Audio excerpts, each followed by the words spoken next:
Our communities are facing an unprecedented challenge. We're battling an enemy that is aggressive, invisible, and impacting the foundations of our economy, our society, and our faith. But amidst the worry, take refuge in knowing that we'll emerge from this trial bruised but not beaten, different but not defeated, wounded but also wiser. We'll make it, because we're Pennsylvanians, and that's what we do. We make it. Time and again, Pennsylvania manufacturers have risen in the face of challenge.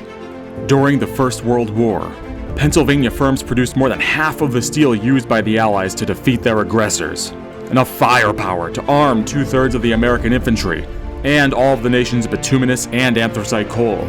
When the world faced conflict again, Pennsylvania answered the call. As companies transitioned to manufacturing parachutes, munitions, helmets, Navy ships, and Army vehicles, driving our forces to victory. Pennsylvania helped our nation win the space race by crafting the landing gear that first touched down on the moon, and the Apollo 11 command module that brought our astronauts home safely.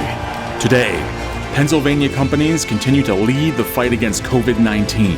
As the nation's sixth largest provider of medical devices, Pennsylvania is providing medical professionals with the tools they need to serve our nation and get the job done. Right now, the threats to our community are real, but know this. There will be a day when we again show our faces, take off our gloves, and our country, Commonwealth, families, and factories roar back to life. There may be danger in the air, but there's victory in our blood and determination in our DNA. We will persevere. We will make it, because we're Pennsylvanians. That's what we do. We make it.